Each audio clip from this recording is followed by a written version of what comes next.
예, 지금 우리는 이마 후기 비평 중에서 담천하의 시단 1년을 살펴보고 있습니다. 자, 여기서 이제 이마가 진실한 낭만주의를 주장하며 내세우는 낭만적 정신과 리얼리즘의 기본 항인 당파성이 어떻게 결합되는가. 자, 낭만적 정신과 당파성의 결합입니다. 이 이제 평가의 초점이 되는데 내가 이제 이 부분에 초점을 맞춰서 한번 평가해 보려고 합니다. 자, 이제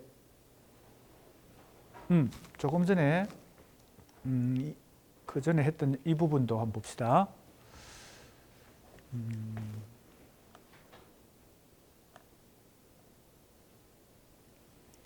자, 안녕만의 강동의 품을 이마가 담천하의 시단 1년에서 1년 총평을 하면서 다른 시인들을 김기림의 기상도도 비판하고 이찬의 시도 비판하고 유독 안녕만의 이 강동의 품이라는 신춘문예 당선 작품인데 이 작품을 칭찬했잖아요.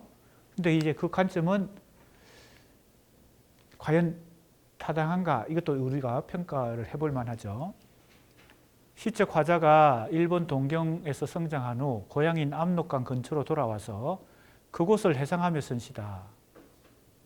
그리고 이야기시의 형태로 되어 있다. 이제 이 이야기시 형태가 임화의 작품에 대해서 김기진이라는 평론가가 단편서사시다라는 이 평론 명칭을 쓰면서 상당히 이 서사시, 이야기시가 이 카프, 이마를 중심으로 상당히 이제 뭐라 그럴까요? 주된 창작 방법에 좋은 평가를 많이 받고 있었기 때문에 이 이마가 이 안녕만 시에 대해서 이 이야기시 형태로 되어 있는 것에 대해서 호감을 느꼈을 수도 있습니다. 여기 나오죠. 김기진이 단편서사시라고 말한 바로 이 이야기시. 이마의 초기 시가 대체로 그런 작품들이 많거든요. 이야기, 소설적 이야기가 있는 시죠. 인물, 사건, 배경이 막 등장하는 그런 작품입니다. 당시 이용학 같은 시인들에게서도 발견되는 경향인데 이 안녕만의 시를 칭찬한 이유는 이제 그 기준은 자연, 인간, 감정 등의 요소를 생활에 용해시키고 있다는 점이 가장 중요합니다. 그러면 여기서 자연, 인간, 감정 중에서 인간과 감정이라는 이 두 가지 요소는 바로 낭만주의 수용하면서 강조했던 그 인간성과 감정의 요소, 그죠? 그러니까 그 낭만주의 수용과 관련이 있다고 우리는 일단 생각해 볼 수 있습니다. 그 다음에 이제 자연인데요. 자연을 생활적으로 노래했다라고 하는 것은 과연 어떤 측면이 있는가 하는 겁니다. 인간과 감정을 수용한 것은 생활적으로 노래했다는 것은 낭만주의와 관련되는데 그 다음에 보세요. 자, 자연을 생활적으로 노래했다. 그것은 일단 현실태로서의 사실성을 지닌 자연이 생활 주체의 세계관에 의해 의미화되었다. 즉 자연 그 자체는 아니죠. 자연을 어떻게 생활 속으로 용해시켜야 되니까.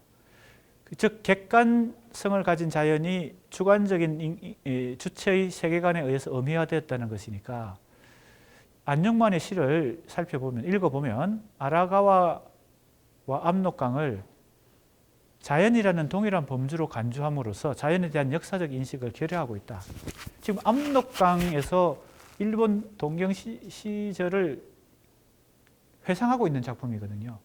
그럼 아라가와 이것도 강이고 이 압록강도 강인데 즉 프롤레타리아 계급의 세계관을 견지하고 있는 것으로 보이는 안녕만의 시는 계급투쟁의 대의에 치중하여 당시 식민지라는 민족적 특수성을 고려하지 못하고 있다.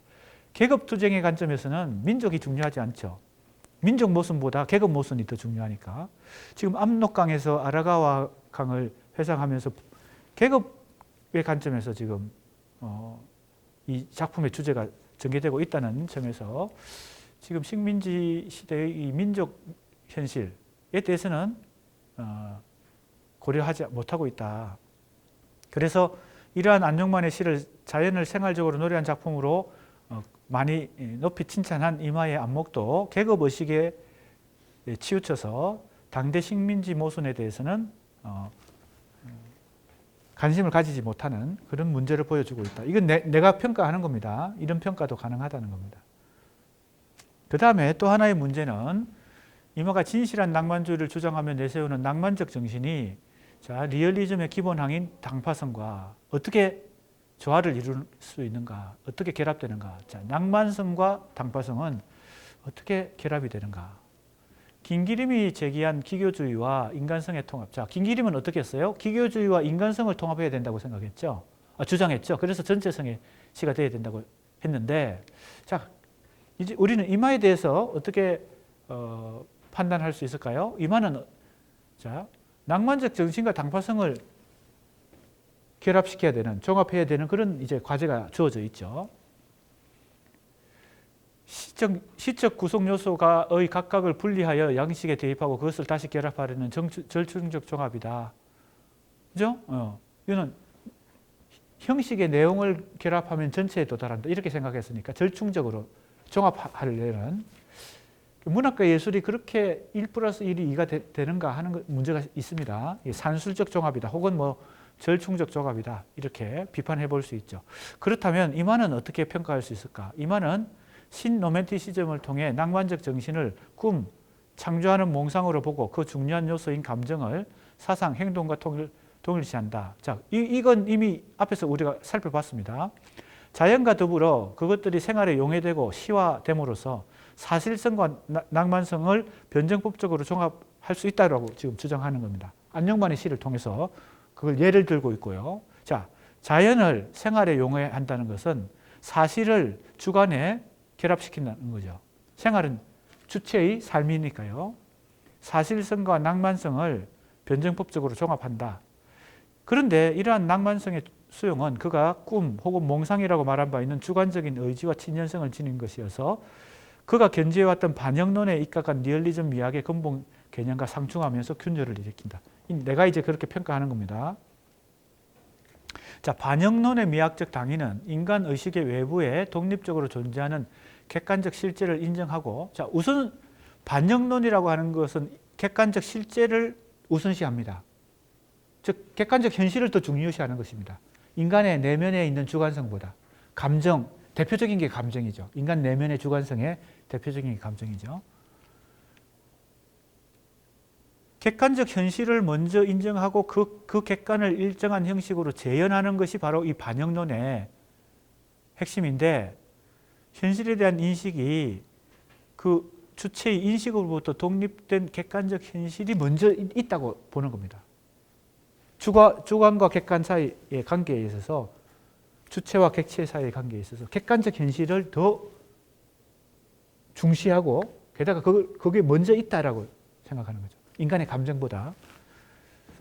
따라서 이마는 객관 현실의 형상적 반영과, 이 반영이라는 개념이 중요한 개념입니다. 리얼리즘론에서 형상을 통한 인식이라는 반영론에 입각한 리얼리즘의 기본 전제를 견지하려는 태도와 로맨티시즘을 받아들이면서, 즉 낭만주의를 받아들이면서 낭만적 정신을 또 수용하잖아요. 그러면서 이건 감정입니다. 딜레마를 겪게 되는다. 사실은 이게 쉽게 조화가 이루어지거나 종합이 이루어질 수 있는 성질이 아니라는 겁니다. 자, 김기림은 김기림대로 논리적 균열이 있고, 이마는 이마대로 이런 어떤 딜레마가 있다는 겁니다. 이러한 문제점을 간파한 이마는 37년에 이르러, 자, 37년 한 2년 지났다고 볼 수 있습니다. 담천하에 시단 1년이 35년 12월에 썼으니까요. 사실주의의 재인식, 자, 제목부터가, 그죠? 제목부터가 사실주의를 다시 강조합니다. 낭만주의를 강조하다가 37년에 신로맨티시즘에 대한 자기 비판을 시도합니다. 자기 비판이에요, 이것도. 일종의. 자기가 지금 35년경에 계속 새로운 낭만주의를 받아들이고, 그죠? 혁명적 낭만주의를 수용하기 위해서 아마 그랬겠죠. 그것이 가져온 어떤 자기 모순 같은 것에 대해서 자기 반성을 하게 되는 것이 이 사실주의의 재인식입니다. 자, 그러니까 이제 이 비평가들의 이 비평의 전개 과정 속에서 어떻게 자기 반성과 자기 비판이 일어나는지, 김기림은 이미 자기 반성을 한번 했죠. 기교주의 비판에서. 지금 그게 35년경인데 그것이 이제 기교주의 논쟁을 일으킨 시발점이 됐는데 이마의 비평 속에서도 이 자기 반성이 있습니다. 이게 바로 사실주의 제인식이에요. 낭만주의를 수용한 자신의 그 태도에 대해서 자기 반성을 하고 있습니다.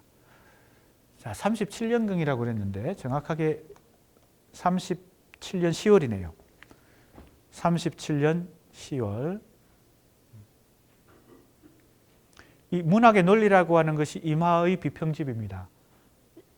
김기림도 마찬가지고 이마도 자기가 처음 신문이나 잡지에 발표했던 당시의 제목하고 비평집에 수록하면서 제목이 좀 바뀌는 경우가 있습니다. 이 경우도 그렇죠. 사실주의 재인식이라고 제목이 이 문학의 논리에 수록하면서 약간 바뀌었습니다.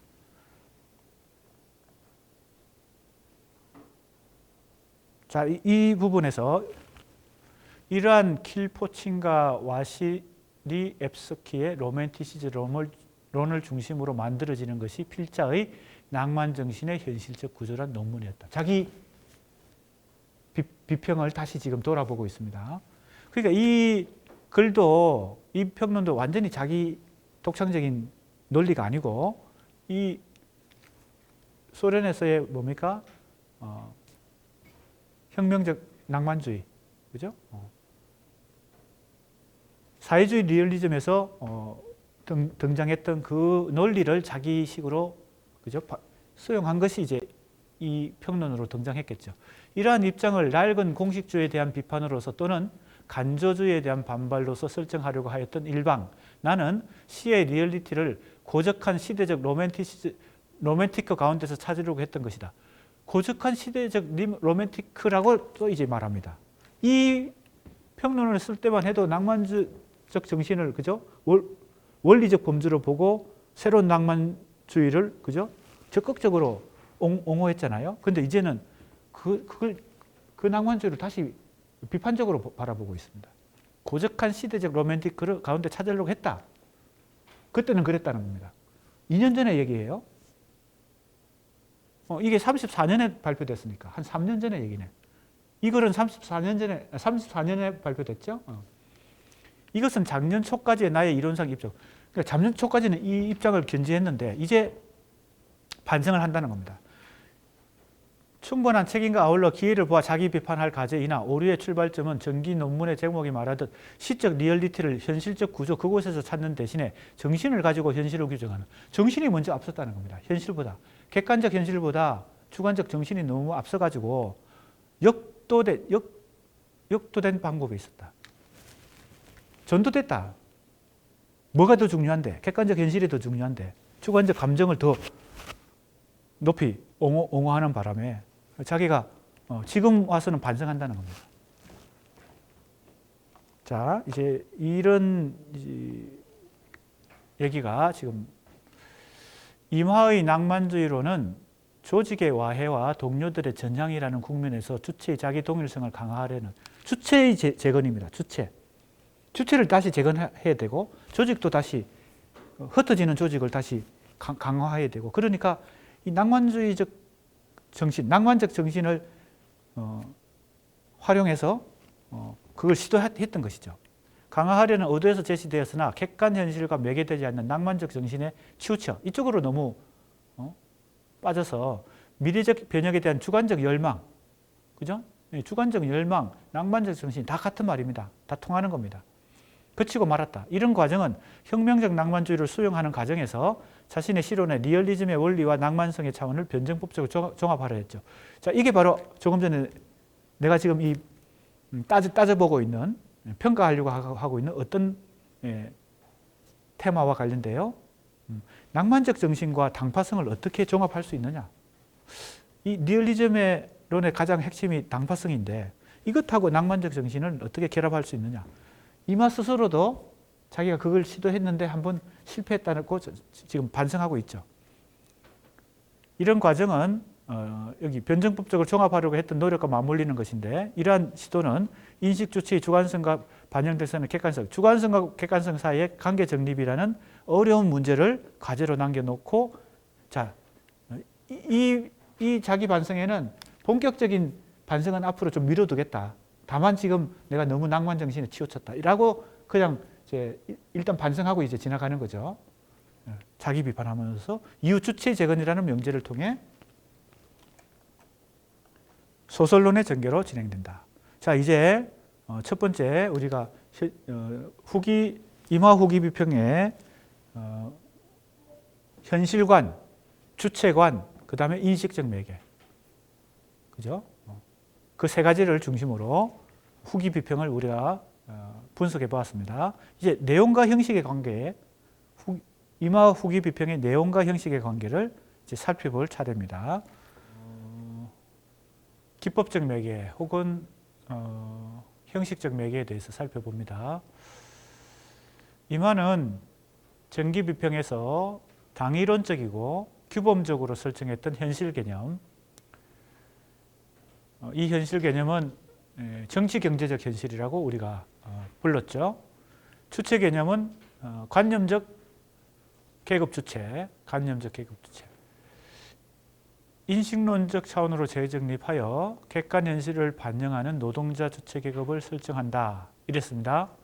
자, 그래서 이제 주체 개념은 후기 비평에서 노동자 계급 주체가 됩니다. 그리고 반영론적 미학을 확보했다. 리얼리즘의 반영론적 미학을 확보했다. 후기 비평에서요.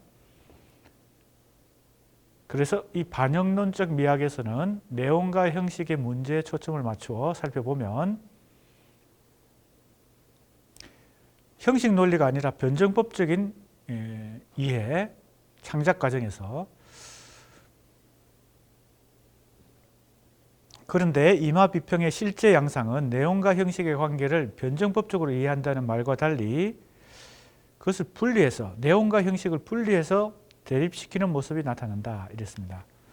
자, 이제 내용과 형식의 관계가 이 비평가들에게서 어떤 인식으로 나타나는지 김기림에게 있어서는 이 내용과 형식을 산술적으로 종합하려고 하는 그런 논리의 구조가 있었다. 그렇게 우리가 이미 여러 번 얘기했는데 이마는 이 내용과 형식을 변정법적으로 종합하려고 한다고 우리가 쉽게 생각하지만 실제 그런가? 실제 그의 비평에서 그렇게 변정법적 종합이 일어나는가? 실제로는 그것을 분리해서, 즉 내용과 형식을 분리하는 양상이 나타난다.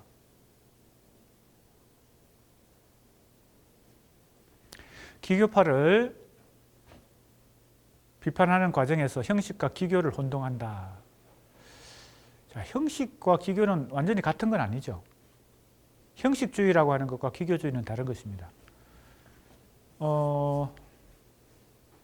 그러나 이제 큰 틀에서는 같은 계열을 이루고 있죠. 그 기교란 말 자체는 여러 가지 이제 뉘앙스로 해석될 수 있지만 역시 좀 부정적인 의미로 해석될 수가 있습니다. 김기림이 기교주의를 이렇게 정의합니다. 이게 바로 기교주의에 대한 반성,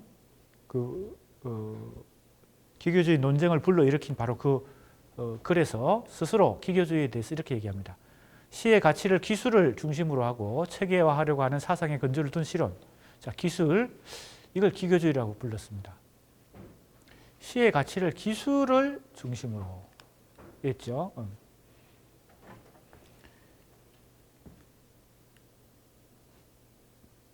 나중에 이제 박용철이 기교주의설의 허망이라는 이 기교주의 논쟁 과정에서 기교주의설의 허망이라는 평론을 발표하면서 김기림의 기교주의라는 그 명명으로부터 이 기교주의란 말이 계속 진행됐는데 정확한 명칭을 쓰려면 기술주의라고 불러야 된다라고 하면서 새롭게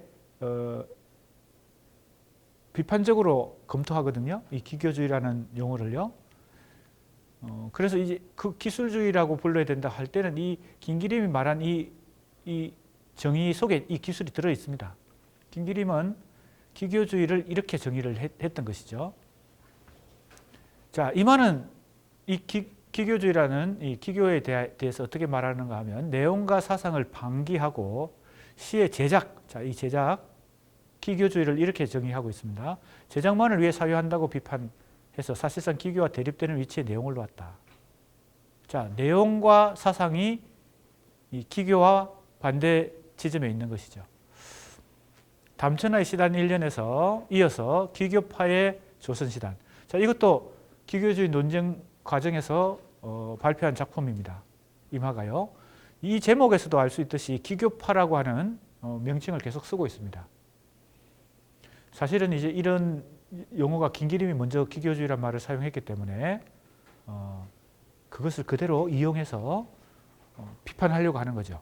이 모더니즘 시인들을.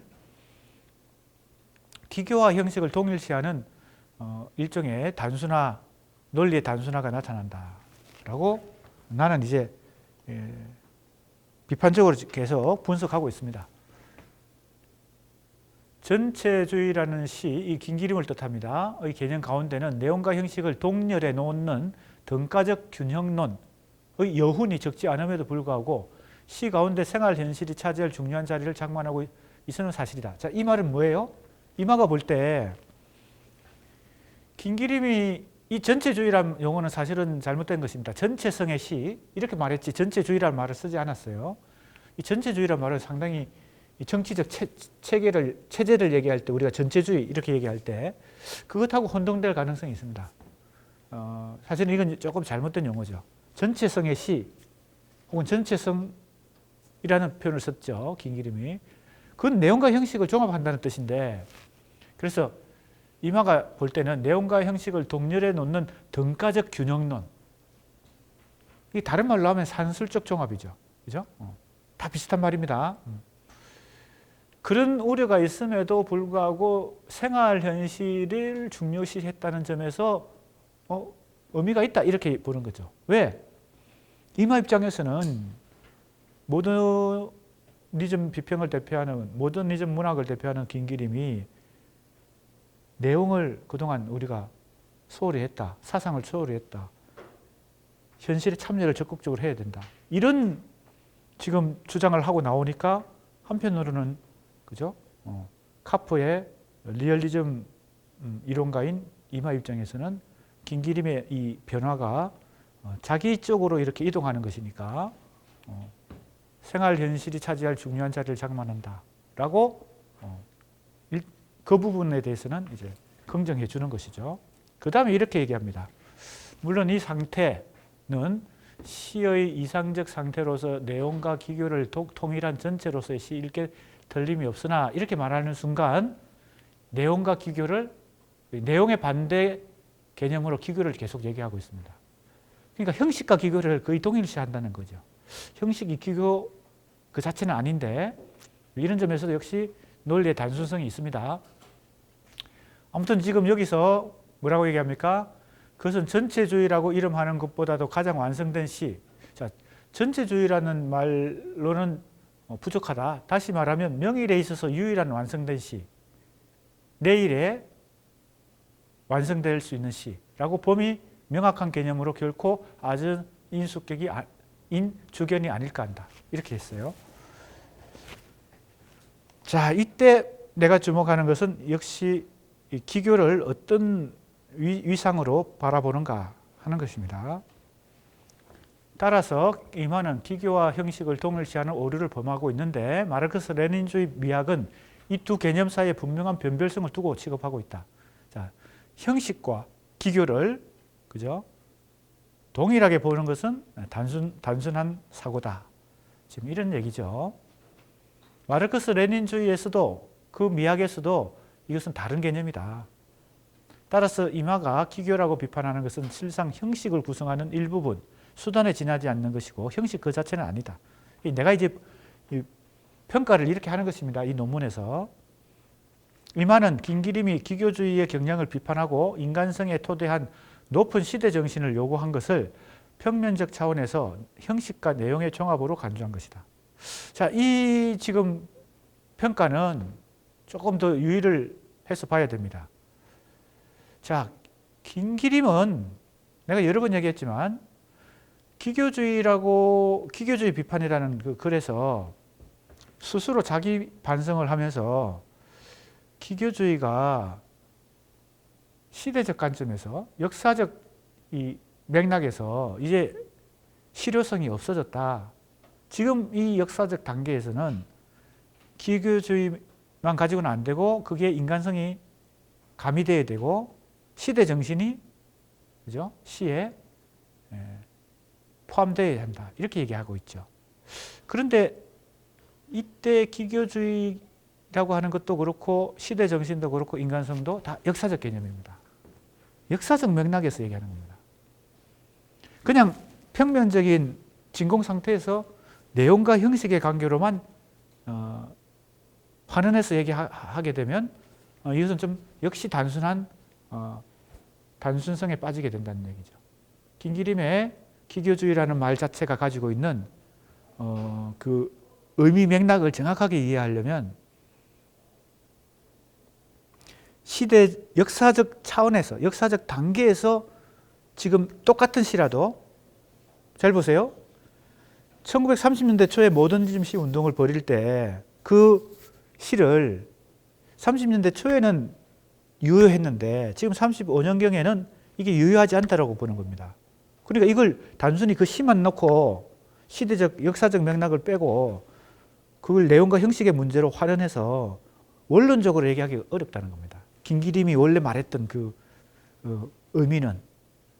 그래서 이마가 지금 김기림을 비판하면서 하는 이 얘기는 내용과 형식이라는 문학 원론적인 얘기를 자꾸 하고 있다는 거죠. 그런 비판을, 그런 이제 평가를 내가 지금 여기서 하고 있는 것입니다. 평면적 차원에서 형식과 내용의 종합으로 간주했다. 그래서 이걸 이제 산술적 종합이라고도 말할 수 있고 균형론이라고도 말할 수 있는데 이마가 기교주의 논쟁에서 김기림의 논리에 대한 비판과 대안으로 제시한 다음의 구절은 이마 논리의 문제점을 그대로 보여준다. 자, 사실은 이마의 이 김기림 비판은 상당히 예리한 면도 있습니다. 오직 이 내용과 기교의 통일, 여기도 형식이 와야 될 자리에 이제 기교가 오죠. 내용과 기교의 통일 가운데는 양자가 등가적으로 균형, 그죠? 등가적으로 앞에서 앞에서 잠깐 인용했던 그 구절입니다. 이 통일은 우선 전체로서의 양자를 가능케 하는 물질적, 현실적 조건으로 성립하고 그것에 의존하며 동시에 내용의 우위성 가운데서 양자가 스스로 형식 논리학적이 아니라 변정법적으로 통일돼야 된다. 자, 이것도 리얼리즘 이론가인 이마의 관점이 아주 잘 나타나죠. 자, 무엇입니까? 내용과 형식의 관계에서 무엇이 우선시됩니까? 내용이 우선시된다. 그 내용은 뭐예요? 물질적, 현실적 조건. 마르크스주의자다. 리얼리즘 논자들은 항상 물질적, 현실적 조건, 즉 현실을 먼저 생각하죠. 그러니까 내용과 형식에서 내용이 먼저 있고, 즉 우선시되고 그 내용이라고 하는 것도 뭐예요? 현실적 조건, 물질적, 현실적 조건. 이게 먼저 중요하고, 자, 그 토대 위에서 자, 내용이 먼저 우위를 점하는 가운데서 양자라 그랬으니까 내용과 형식입니다. 내용과 기교입니다. 내용이 우위를 차지하는 가운데서 기교가 혹은 형식이 형식 논리가 아니라 변정법적으로 내용과 형식의 변정법적 통일을 지금 얘기하고 있습니다. 이 통일과 전체의 변정법적 이해를 결할 때 균형론, 지금 김기림을 염두에 두고 비판합니다. 균형론, 형식 논리가 군림하는 것이며 기림 씨의 전 논문을 통하여 이것에 대한 명확한 해답을 얻지 못한 것이므로 전체라는 개념이 형식 논리적 여훈을 전한다고 나는 말한 것이다. 이 전체성에 실현할 때 이 전체는 형식 논리적이다. 예리한 비판이죠. 예리한 어떤 지적입니다. 그런데 한편으로 나는 또 이마의 이 논리 속에서 아까 얘기했던 그 한편으로는 예리한데 한편으로는 김기림이 역사적 맥락에서 얘기했던 그 기교주의라는 용어를 단순하게 문학 원론적인 형식과 기교의 관계로 지금 단순화해서 얘기하고 있기 때문에 그것도 문제가 좀 있다. 이렇게 보는 것이죠. 그래서 이제 정리하면 이렇습니다. 김기림의 시론이 산술적 종합에 불과하다고 비판한 것은 정확한 지적이지만 이마의 논리는 내용과 기교의 통일을 통한 전체성의 실현이라는 김기림의 논리에 사실은 변증법적 통일이라는 말, 내용의 우의성이라는 말을 첨가했을 뿐이다. 이렇게 말한다고 해서 실제로 변증법적 통일이 되느냐? 그건 그 다음 문제죠. 그건 실제로 현실에서 실현 가능한지 그거는 확인해 봐야 되는 것이죠. 자, 내용의 우위를 강조하는 것은 역시 이 마르크스 이야기의 기본입니다. 내용과 형식 중에서 내용이 우선한다. 내용이 더 중요하다. 이것은 항상 마르크스주의의 일반 공식에 해당하죠. 그런데 이러한 내용 중심의 변증법은 현실을 해석하는 원칙과 작품을 구성하는 원칙이 상호 분리될 수 없다는 전제하에서 내용과 형식이 본질적으로 상호 유기적이라는 관계. 자, 우리가 내용과 형식을 구분해서 말하는 것은 설명을 하기 위한 편의상 그런 것이지 실제로 내용과 형식이 구분되어 있지는 않죠. 그죠? 문학과 예술 작품에서. 그것이 긴밀히 유기적으로 결합되어서 내용과 형식이 작품 속에서 구현되어 있죠. 그래서 김기림이 물론 이 형식 논리로 얘기했지만, 그죠? 등가적 균형론으로 얘기했지만 이마가 그걸 예리하게 지적한 것까지는 좋은데 과연 이마가 이 내용과 형식의 변증법적 종합이라는 말은 그렇게 하지만 실제로 그게 자신의 비평과 문학 속에서 구현이 됐는지 그것은 따로 평가해야 된다는 얘기입니다.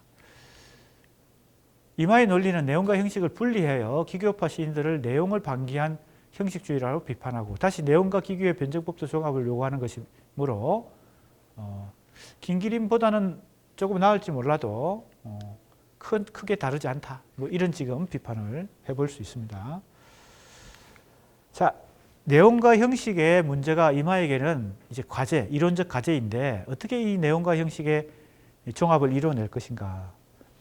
그래서 기교주의 논쟁이 이제 이러한 어떤 이제 원리 혹은 원칙, 변증법 종합이라는 원리 원칙을 제시하긴 했지만 그 이상의 어떤 뭐 실천을 해야 되는 것이 이제 이마에게는 남은 문제죠. 그래서 이론적 과제였기 때문에 기교주의 논쟁이 이제 어느 정도 마무리되고 나서 자기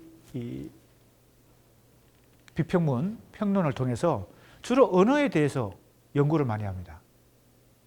이거는 뭘 의미하냐 하면 내용과 형식의 이 변증법적 종합이 구체적인 매개를 통해서 되지 않으면 그냥 원칙에 머물고 말죠. 실제 문학 예술에서 어떻게 그게 가능한가는 이제 언어에 대해서 언어에 대해서 탐구를 해야 되니까 아마 이마는 자신의 문제를 스스로 해결하기 위해서 이 언어에 대한 천착을 했던 것 같습니다.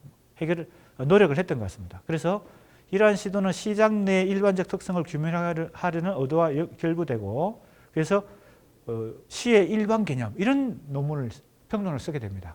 36년경이에요. 시의 일반 개념. 그 다음에 시와 시인과 그 명예.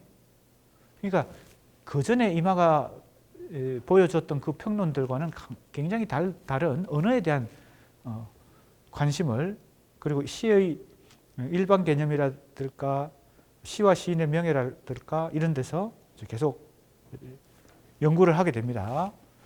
그래서 완성된 시는 시인 자신의 것임을 부정하고 대립자의 것으로 전환한다. 시는 시인의 손을 떠나는 순간 객체가 되고 자유로운 상태가 된다. 그래서 시인에 대하여 자유로울수록 시와 그것의 결과에 대한 시인의 책임은 일정 강고한 것이 된다.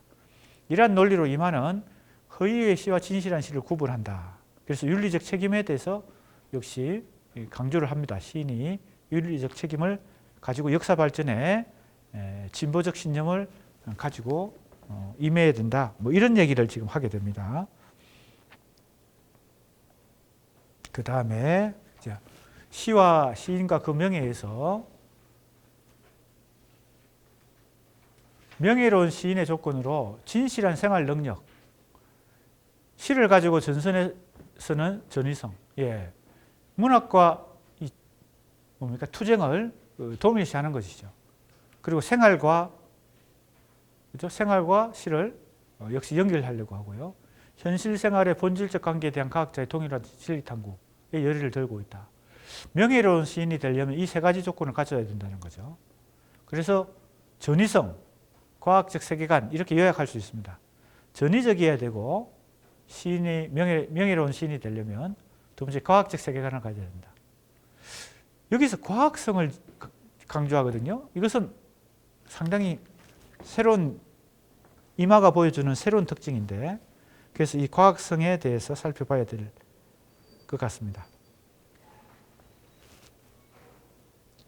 그러므로 거밀의 시와 시인은 과학을 기피함이 아니라 과학을 좋아하고 과학과 대립함이 아니라 과학과 연합하는 것입니다. 이렇게 과학에 대해서 또 강조를 합니다.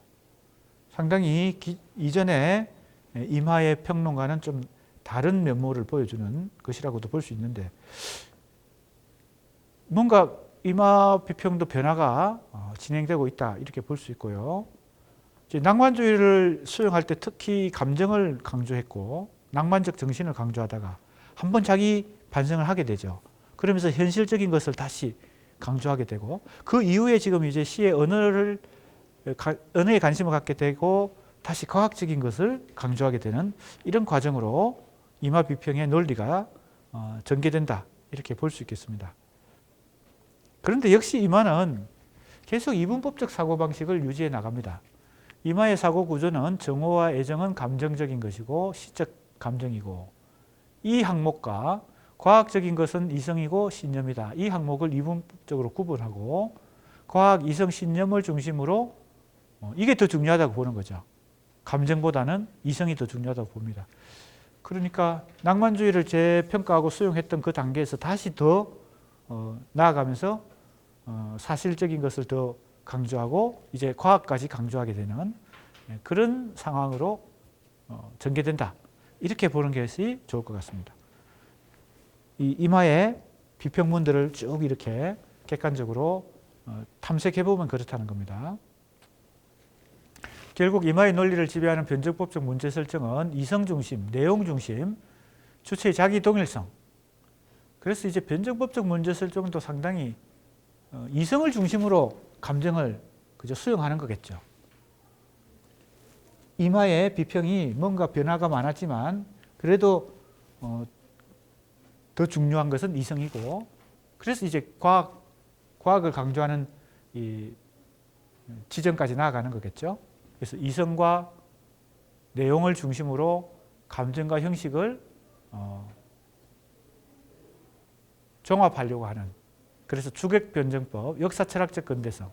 자 이제 다시 근대성의 관점으로 보면 이마의 비평은 미적 근대성에 대해서는 거의 거리를 멀리 두고 주로 역사철학적 근대성, 즉 합리적 이성에 의해서 역사가 발전하고 인간의 계몽 의식이 중요하다라고 하는 서구 철학 사조 중에서 계몽주의라는 사조가 가장 이 역사철학적 근대성과 가깝거든요. 그 사유의 속성이. 그런 면에서 마르크스주의도 크게 보면 역사철학적 근대성을 강하게 가지고 있죠. 그래서 이마의 비평은 이 근대성, 미적 근대성의 관점으로 보면 역사철학적 근대성에 가장 밀착되어 있고 미적 근대성은 거리를 두고 있다. 그런 얘기가 되겠습니다. 그래서 김기림이 주장하는 과학성과는 변별됩니다.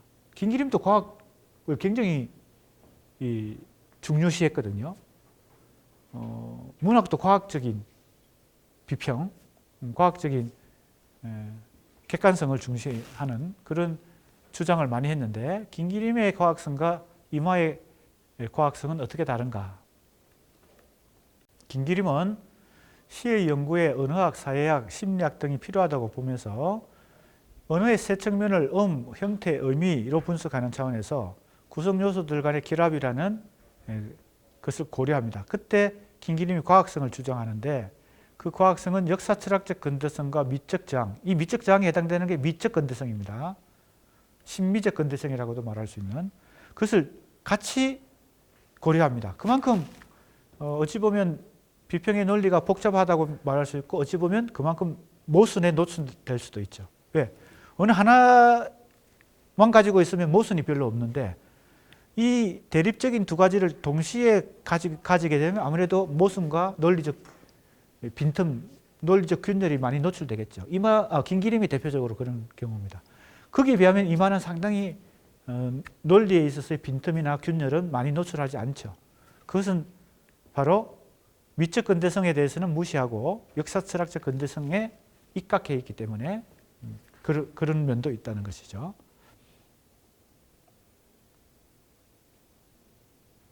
자, 조금 넘어가겠습니다.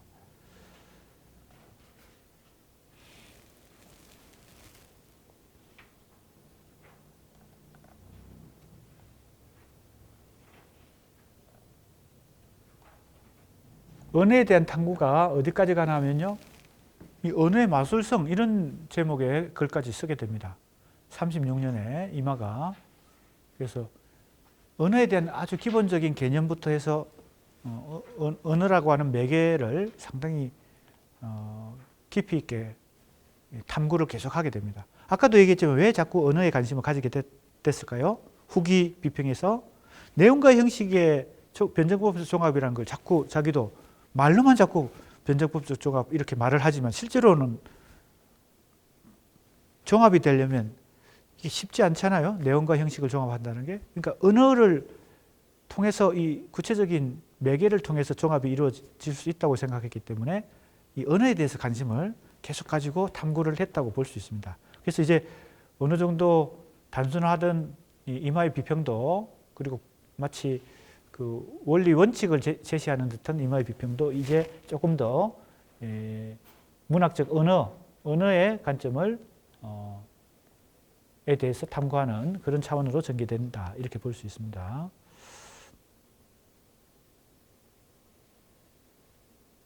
그 다음에 전형론이 또 나오는데요. 후기 비평에서 임하는 반영론적 사고와 함께 이 전형론을 인식하고 있다 이랬어요. 전형은 그죠? 여기 엥겔스, 마르크스 엥겔스 할 때 그 엥겔스가 리얼리즘이란 디테일의 성실성 외에도 전형적인 환경에서 전형적인 성격을 충실하게 재현하는 것을 의미한다 할 때 엥겔스의 이 전형론이 등장하거든요. 이 전형은 우리가 뭐 많이 얘기하고 많이 알고 있는 내용인데요. 어떤 한 개인이 그가 속한 집단이나 조직이나 계급의 속성을 대표하고 대신할 때 이걸 전형이라고 그러죠. 이때는 인물이 가지는 전형입니다. 시간도 전형이 있을 수 있죠. 인물뿐만 아니라 장소나 시간도 전형이 있을 수 있습니다. 그래서 소설은, 문학은 어떤 특수한 개인을 형상화하지만 그 개인이 단순한 개인이 아니라 그 개인이 속한 집단, 계급, 그죠? 성별, 남성이냐 여성이냐 또 그 시대 상황 이런 것을 대변하기 때문에 문학이라는 것이 특수한 인물, 사건, 배경을 얘기하지만 그것이 보편성을 얻을 수 있죠. 문학만 그런 게 아니라 예술이 대체로 그런 특성을 가지죠. 그래서 그걸 전형이라고 불렀고 리얼리즘 문학에서는 그 전형을 통해서 보편성에 이룰 수 있다. 특수가 보편에까지 이룰 수 있다라고 말하는 것이죠. 그게 이제 이미 엥겔스 같은 사람도 그렇게 이 전형론을 펼치고 있습니다. 여기서 전형은 전체와 개체의 유기적 관련 속에서 특수성을 통해 보편성에 획득한다. 그죠? 우리가 문학과 예술이 왜 같이 있고 의미가 있느냐 할 때 그건 한 개인의 특수한 얘기만이 아닌 것이죠. 개인의 특수한 얘기가 인간 전체의 보편적인 그죠? 때까지 적용이 되니까 그게 바로 전형을 획득하는 것이죠. 특히 이제 리얼리즘론에서는 그게 계급의 그죠? 계급을 대표하거나 한 인물이 어떤 계급을 대표하거나 이랬을 때 그것이 전형을 이루게 되죠. 후기 비평에서 임하는 반영론적 사고와 함께 이 전형론을 인식하고 있었다. 그래서 소설론에서 주로 인간 형상, 캐릭터, 소설에는 캐릭터가 중요하잖아요. 인물이 중요하잖아요. 이 형상에 대한 논의는 바로 전형론으로 연결된다. 인간을 형상화한다는 것은 개인과 집단의 관계를 그리는 것으로 본다. 그래서 작가가 구체적 특수적인 것 가운데 전형적인 성격을 표시해야 한다. 개성과 집단 문제, 과학적 해석이다. 그래서 이 개인과 집단의 문제, 즉 전형의 문제를 과학이라고 지금 보는 것입니다. 이마가 환경과 성격 등으로 소설에서 주로 논의된 이 전형의 개념을 시적 언어에 적용시키고 있다. 주로 이 전형론은 소설에 많이 적용하거든요. 조금 전에도 얘기했지만 인물, 사건, 배경 이런 것이 전형을 많이 획득하고 있으니까요. 근데 시에서 전형이라고 하는 걸 적용한다는 것은 흔치 않은데 이마가 지금 시에서도 전형을 적용한다. 이게 이제 흥미로운 부분입니다.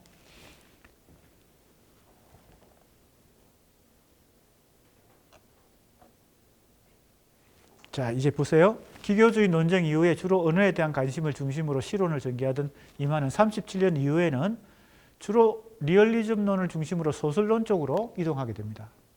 그래서 이제 그동안 이 언어에 대한 관심을 중심으로 이 시론 쪽으로 전개되는 것이 이제 일단락되고 이제 소설론으로 전개된다. 이렇게 보면 되겠습니다. 지금까지 우리가 이마 후기 비평의 흐름을 큰 틀에서 살펴봤고 내용과 형식의 관계도 내용과 형식의 관계를 중심으로 살펴보았습니다.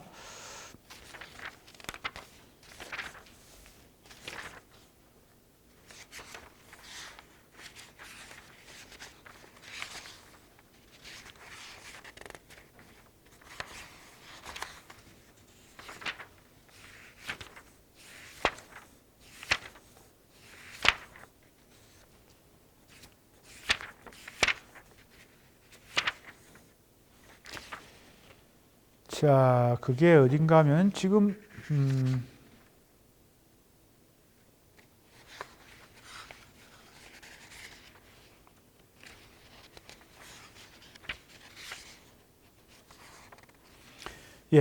교재에 있는 사람 163쪽 밑에서 둘째 줄을 보면 내용과 형식의 통일, 이게 이제 이마 후기 비평에서 내용과 형식의 관계인데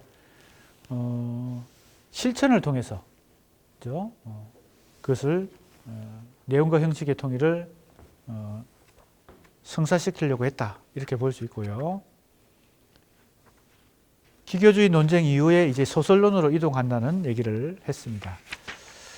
자, 이제 이마의 전기 비평과 후기 비평을 다 종합해서 역시 이제 김기림도 그렇게 해봤지만 이제 마지막으로 정리하는 차원에서 문제 설정이라는 부분하고 미적 근대성 혹은 역사철학적 근대성을 한번 체크해 보겠습니다. 문제 설정과 근대성의 관점은 한국 현대 비평을 문해사조적인 관점보다 더 뭐예요? 포괄적인 관점으로, 더 큰 그림으로, 더 큰 틀로 지금 조망하는 것입니다. 문해사조적 관점보다 더 미시적인 관점으로 한 것이 뭐예요? 좌표 설정을 해가지고 분속소를 찾아냈죠. 주체, 현실, 인식적 매개, 기법적 매개, 이렇게 찾아냈죠. 이제 그 문제 설정 속에서 분속소에 지금까지 이마와 김기림과 이마는 주로 창작 과정에서만 살펴봤는데 이제 앞으로 세 번째 다음으로 살펴볼 박용철은 수용 과정까지 살펴봅니다. 왜냐하면 이제 김기림 이마는 이쪽에 대해서는 별로 얘기 안 했기 때문에 좌표 설정은 해놓고 이쪽에 대해서는 즉 수용 과정의 구조에 대해서는 얘기 안 하고 창작 과정에서만 주로 얘기했죠. 박용철은 이 창작 과정도 얘기하고 수용 과정도 얘기합니다. 특히 수용 과정에서 독자 혹은 비평가의 역할, 이런 걸 많이 얘기하거든요. 비평가는 작품을 창작하는 사람이 아니라 작품을 수용하는 독자와 비슷한 위상을 가지잖아요.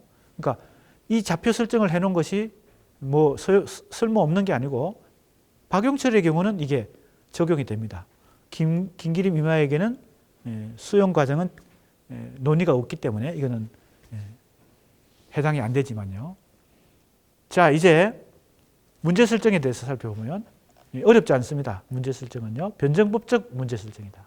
이미 이것은 어떻게 보면 답이 나와 있다고 볼 수 있습니다. 이마가 마르크스 사상을 받아들이고 카프 문학 속에서 프롤레타리아 당파성을 주장하면서 문학을 계급혁명의 도구로 삼았을 때 그 목적을 위한 문학과 예술을 주장했을 때 그리고 내용과 형식의 변증법적 종합을 얘기하는 그런 차원에서 이 사고방식 문제 설정은 문제처럼 변증법적 문제 설정이다.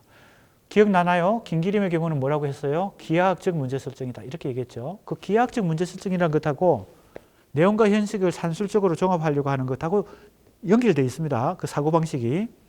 자, 변증법적 문제 설정은 이마의 사고방식은 김기림과는 달리 변증법적이다. 이런 얘기를 하고 있고 물론 이것이 미숙한 단계도 있죠. 원론적인 주장을 하는 경우도 있고 이걸 더 세련시키기 위해서 언어에 대해서 즉 내용과 형식을 매개하는 언어에 대해서 계속 후기 비평에서 탐색도 하게 됩니다. 그래서 큰 틀에서 요약하면 변증법적 문제 설정이다 이렇게 말할 수 있을 것 같습니다. 그 다음에 근대성의 측면에서는 역시 역사철학적 근대성이다. 미적 근대성이라고 하는 것은 아예 뭡니까? 관심을 별로 안 가지고 있죠. 그래서 이 두 가지를 중심으로 이마 비평을 요약할 수 있을 것 같다. 변증법적 문제 설정과 역사철학적 근대성이죠. 물론 이 개념, 그 기준은 상당히 포괄적인 것이기 때문에 이마에게만 변증법적 문제 설정이 적용되고 역사철학적 근대성이 적용되는 게 아니죠. 이건 굉장히 큰 틀에 아까도 얘기했지만 문해사조적인 틀보다 더 포괄적인 틀로 한번 해보는 겁니다. 물론 포괄적인 것으로만 너무 연구하면 어떻게 돼요? 그 별 의미가 없어집니다. 연구의 의미와 가치가 줄어듭니다. 치밀하게 갈수록 좋은 것이죠. 하지만 너무 세부적으로 치밀하게 가는 것만 가지고도 안 되니까 나무도 보고 숲도 볼 수 있도록 부분과 전체를 같이 바라볼 수 있도록 하기 위해서 지금 내가 이 논문에서 미시적인 방법론하고 거시적인 방법론을 같이 이렇게 시도를 해보고 있는 것입니다. 이마시론은 전반적으로 변증법적 문제 설정을 토대로 이루어진다. 그래서 이 변증법적 문제 설정은 넓은 의미로 헤겔 미학, 헤겔의 변증법 유명하잖아요. 그래서 철학적으로 따지면 헤겔의 변증법, 그러니까 막스의 사상이 헤겔 변증법을 뒤집어 놓은 것과 같은 거잖아요. 그래서 주인과 노예의 변증법, 주객 변증법에 근거를 두고 있고 넓게 보면 그렇고요. 좁게 보면 마르크스 레닌주의 미학이 갖고 있는 유물 변증법적 설명 모델을 가지고 있고 그래서 리얼리즘 개념들이 이데올로기의 등가물이고 또 뭐 전형과 반영 이런 게 다 종합될 수 있죠. 루카치도 여기서 이제 언급할 수 있고요. 앞에서 뭐 엥겔스도 나왔지만 이 계열에 속하는 여러 이론가들을 여기서 우리가 다 언급해 볼 수 있습니다. 그리고 전형, 그죠? 그 다음에 객관성과 총체성 이런 게 다 이 리얼리즘 이론에서 논의에서 중요한 개념들이죠. 그래서 30년대 이마의 실론은 한국 리얼리즘 실론의 비평에 길을 연 선구적인 업적을 지닌다. 이마가 한국 리얼리즘 비평에서 굉장히 선구적인 의미를 갖고 있습니다. 본거는 이마 실론이 변증법적 문제 설정과 리얼리즘에 근거하고 있다고 판단하고 반영, 전형, 실천의 개념들을 중심으로 다시 한번 정리해 본다. 이런 얘기가 되겠습니다.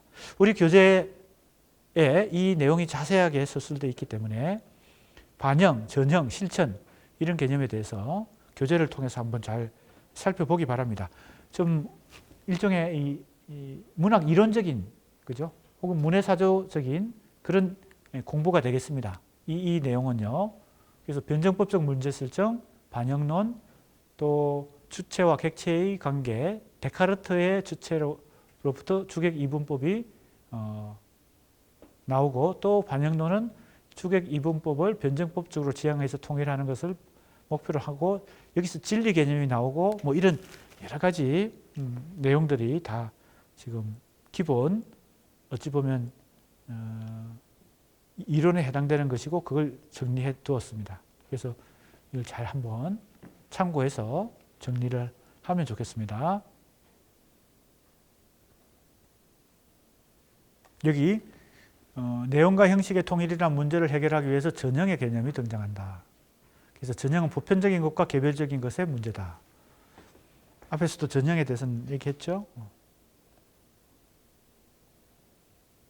그 다음에 이 내용과 형식을 종합하는 데 있어서 이 변증법에 있어서 무엇이 이 종합을 가능케 하느냐가 중요한데 인식적 차원만으로는 안 되고 이 실천, 현실 속에서 몸을 가지고 실천하는 것을 통해서 이 변증법적으로 지향이 된다.